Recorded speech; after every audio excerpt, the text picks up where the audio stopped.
What is going on, my fellow fairy tale, my doshis? What an awesome week for fairy tale with the episode with Aquarius going bye-bye. I have not watched it yet, but I am aware that is the episode that is most recent as of right now. I'm going to watch it and review it as soon as I'm done with this review.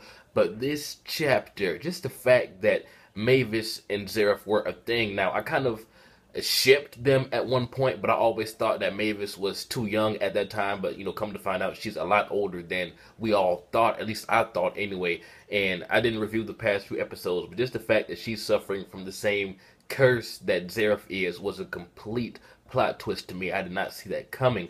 But man, just the thing with like love can bring happiness and pain, and just seeing Zeref sitting there shaking after he kissed Mavis.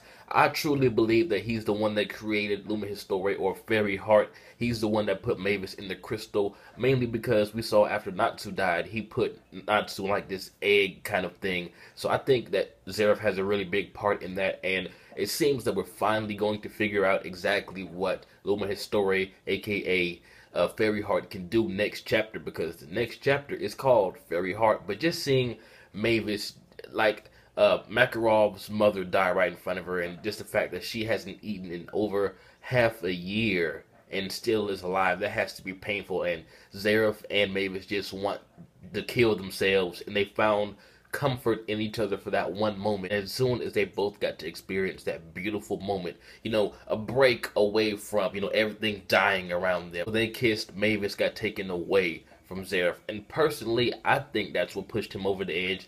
That's what made Zeref the Zeref that we know now, because back then he did seem kind of crazy, kind of like in this chapter when he said something like he wants his brother to destroy him. Nope, he wants to destroy his brother and his head hurts and whatnot. He was always kind of on the fence, but I think this is what pushed him over. Man, this is so sad, man. I feel so bad for Mavis and Zeref. Now, at first I thought Zeref was just, a villain just because, but just learning his backstory and seeing what he went through, everything that he cared about got taken away. I mean, his brother died. I mean, he's alive now, but he can't be with his brother.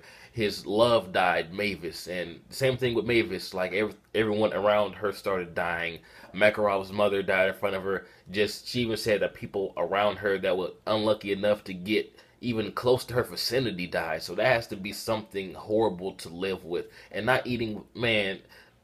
This really made me feel bad for both of these characters, and I cannot wait to see what else Mavis is about to tell us. The secret of Fairy Heart is about to be revealed, guys. I am so fucking hyped. The Fairy Tale hype is back. It actually has been for the past few weeks, but I've just been too busy on the weekends to even look at any manga or anime that come out on the weekends. So I fell behind. I'm sorry about that, but I'm back and I'm loving the direction that this fairy tale manga is taking. I mean, romance hasn't really been a big thing in fairy tale, but I think it works well here. And correct me if I'm wrong, but that kiss, did it uproot the trees? Like, did the force from two immortal people, and one of them dying, make the trees uproot, or did they just have to cut out part of the trees just so they could see the outline of Zeref and Mavis?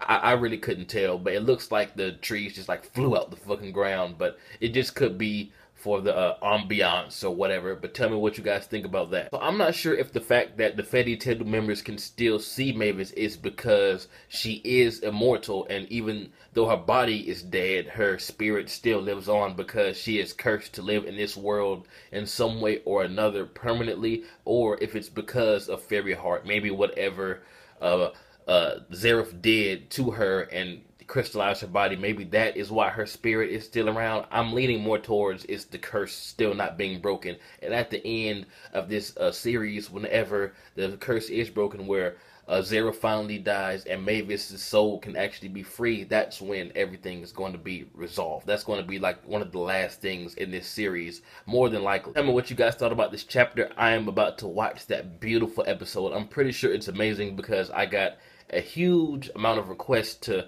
watch and review it, and also this content in the manga already made my heart cry. So I'm pretty sure the anime is going to just make the feels are going to be real. I'm pretty sure. But tell me what you guys thought. This has been jbDAuchiha. Like, comment, subscribe, and I'm out.